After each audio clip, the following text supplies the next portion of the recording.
गोपी किसको कहते हैं? बोले जिसके हृदय में भगवान रहते हैं, बोले उनको ही गोपी कहते हैं।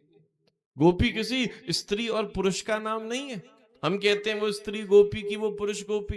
बोले जिसके दिल में भगवान रहते हैं, बोले वास्तव में उसका नाम ही तो गोपी है, और भला गोपी कौन हो सकता है?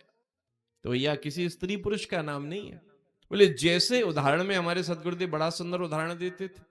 बोले जैसे संत एक झोंपड़ी के पास से जा रहे थे, तभी उन्होंने देखा कि एक घर में से आवाज आ रही है। बच्चे अंदर लड़ रहे हैं, एक कहता मैं तो हाथी खाऊंगा, दूसरा कहता मैं तो घोड़ा खाऊंगा, तीसरा कहता मैं तो ऊंट खाऊंगा। संतों ने सोचा भैया ये कौन से निशाचरों का घर है, सुबह सुबह हाथी घोड़ा ऊंट खाने की बात कर रहे हैं। तुरंत आगे बढ़े, दरवाजा खटखटाया। जैसे ही दरवाजा खटखटाया, एक मैया ने दरवाजा खोला। तुलसी की कंठी गले में थी, मस्तक पर तिलक था, हाथ में माला झोली थी।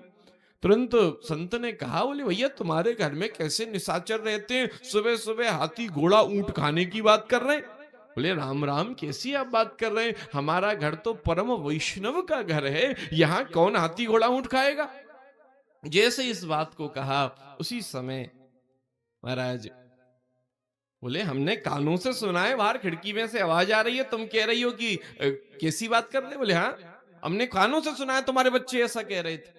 मैया मुस्कुराई, अरे महाराज आप समझे नहीं, अभी अभी दीपावली का समय निकला है ना, तो दीपावली पे मिश्री के हाथी, मिश्री के घोड़ा, मिश्री के ऊंट आते हैं। तो जे छोटे छोटे बच्चे वही खाने की बात कर रहे हैं, कोई असली हाथी घोड़ा की बात थोड़ी कर रहे हैं।